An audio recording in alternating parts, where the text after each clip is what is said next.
சிவாய நம. கந்தனுக்கு முன்பிருந்த கணபதியை போற்றி. இந்த வருடம் குரு பகவான் 1/5/2024 மதியம் 2:29 சித்திரை மாதம் 18ஆம் தேதி புதன்கிழமை மேசராசியிலிருந்து ரிஷபராசிக்கு பயிற்சி அடைகிறார்.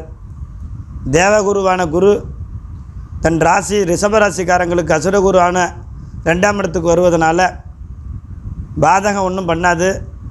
இருந்தாலும் ஜென்மத்தில் குருன்னு சொல்லக்கூடிய ரிஷபத்துக்கு வருவதனால எதுலேயும் முன்னாடி போய் எந்த விஷயத்துலையும் கொஞ்சம் நிதானமாக செயல்படணும். ரிஷப ராசிக்கு ஜாதகப்படி 5ஆம் இடத்தை குரு பார்க்குறதுனால இந்த ஜாதகருடைய புத்திரர்களுக்கு புத்திரிகளுக்கு அப்படின்னா மகன் மகள்களுக்கு மேற்படிப்புகள் நல்லபடியாக வரும். குழந்தைகளுக்கு திருமணம் சம்பந்தமாக தடையாக இருந்துக்கிட்டவங்களுக்கு இந்த ரிஷபராசினுடைய குழந்தைகளுக்கு நல்லபடியாக திருமணம் அமையும். அதே மாதிரி புத்திர பேர் சம்பந்தமாக கல்யாணம் ஆகி புத்திர பேர் சம்பந்தமாக தடையாக இருந்தவங்களுக்கு நல்லபடியாக புத்திரம் உண்டு. அடுத்தபடியாக 7ஆம் பார்வையாக கலஸ்தரம்னு சொல்லக்கூடிய ராசியை பார்க்கறதுனால 7ஆம் இடம் விருச்சகம்.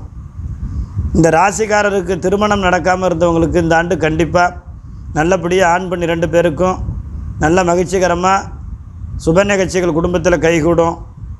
அதே மாதிரி இந்த ராசிக்காரருடைய மனைவி அவங்களுக்கு வேலை சம்பந்தமாக பணி புரிஞ்சுக்கிட்டு இருந்தாங்கன்னா அவங்களுக்கு பதவி உயர்வு, சம்பள உயர்வு, ரொம்ப அலைச்சல் திருச்சலாக இடம் தூரமாக இருந்தவங்களுக்கு அருகாமையில் பணிபுரியக்கூடிய வாய்ப்பு, உடல்நிலை சம்பந்தப்பட்ட வகையில் அவங்களுக்கு பிரச்சனைகள்லாம் குறையும்.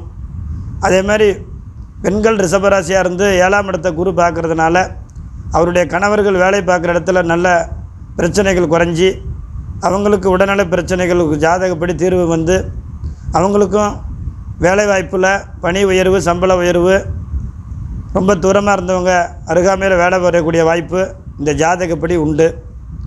அடுத்த கட்டமாக இந்த ஜாதகருடைய கிரகப்படி 9ஆம் இடம்னு சொல்லக்கூடிய பாகிஸ்தானத்தை பார்க்குறதுனால இந்த ஜாதக அமைப்புப்படி பார்க்கையில் அந்த பூர்வீக சம்பந்தப்பட்ட சந்தான சம்பந்தப்பட்ட விருத்தி பிரச்சனைகள் போக்குவரத்து எல்லாமே இந்த ஜாதகருடைய நட்சத்திரத்துக்கு அவங்க குடும்பத்தில் உள்ள சிக்கல்கள்லாம் அவங்க குடும்பத்தில் நல்லபடியாக முடியும். தகப்பனாருக்கு இந்த ஜாதகருடைய கிரகத்துக்கு இந்த ராசிநாதருடைய தகப்பனாருக்கு உடல்நிலை முன்னேற்றம். அதே மாதிரி இந்த ராசிநாதனுடைய தகப்பனார்னு சொல்லக்கூடியவங்களுக்கு வேலை வாய்ப்பில் நல்ல உயர்வு. அவங்களுக்கு முன்னைய விட ஜாதகப்படி பார்க்கையில் பிஸ்னஸ் நடந்துக்கிட்டு இருந்துச்சுன்னா தொழில் சம்பந்தமாக குடுக்கல் வாங்க லாக்காக இருந்தவங்களுக்கு அப்பாருக்கு நல்ல முன்னேற்றம். இது எல்லாமே இந்த ஆண்டு ஜாதகப்படி கைகூடும். ரிஷபராசி அப்படின்னு சொல்லும் பொழுது அசுரகுருவாக இருந்தாலும் தேவகுரு அங்கே போயிட்டு பாதகம் பண்ண மாட்டார். அதே மாதிரி ஜாதகத்தில் இது ஒரு 20% தான் ராசி பலன். ஒருத்தருடைய ஜென்ம லக்னம் நேரம் தேதியை வைத்து அந்த திசாநாதன் என்ன நடந்து கொண்டு இருக்கிறது, அதனுடைய புத்தி என்ன, அந்தரம் என்ன, அதை வச்சு தான் முழு பலன். இருந்தாலும் இது 20% பேசும். அதே மாதிரி ஜாதகப்படி ஒரு நட்சத்திரம்னு சொல்லக்கூடிய ராசிக்கு 3 நட்சத்திரம். இப்போ கார்த்திகைன்னு சொல்லக்கூடிய நட்சத்திரம் 3 பாதம், ரோகிணின்னு சொல்லக்கூடிய நட்சத்திரம், மிருகசீரிடம் 2. அந்த 3 நட்சத்திரக்காரர்களுக்கு அவர்களுக்கு வயதுக்கேற்ப மாதிரி பாதிப்புகள் குறைஞ்சி இந்த ஆண்டு சுபட்சத்தையே கொடுக்கும். ஒன்றும் பாதிப்பெல்லாம் ஒன்றும் பண்ணாது. இடந்தடம் வீடு மன நல்ல காரியங்களுக்கான வாய்ப்பு உண்டு.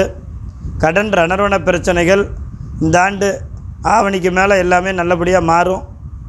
சனி ஜாதகத்தில் இவருடைய 10ஆம் இடத்தில் இருப்பதனால தொழில் ரீதியான வகையில் ரொம்ப எக்ஸ்டெண்ட் பண்ணுறது, இப்போ பார்ட்னர்ஷிப்பில் இவங்க பிஸ்னஸில் ரொம்ப ஈடுபடுறதெல்லாம் தவிர்த்து இருக்கிறத பேலன்ஸ் பண்ணி போகிறது நல்லது. அந்த மாதிரி இந்த ஆண்டு இவங்களுக்கு நல்ல நிலைமையை சிறப்பம்சத்தை கொடுக்கும். பாதிப்பெல்லாம் ஒன்றும் பண்ணாது. இவர்களுக்கு இந்த ஜாதகருடைய கிரகப்படி குரு பகவான்னு சொல்லக்கூடிய வியாழக்கிழமை குரு பகவானுக்கு நெய் தீபம் விட்டு வணங்குறதும், சுக்கிர பகவான் சொல்லக்கூடிய வெள்ளிக்கிழமை எப்போயாவது ஒரு தடவை வருடத்துக்கு ஒரு தடவை கஞ்சனூர் சென்று வணங்கி வந்தால் சிறப்பு உண்டு, சுபம்.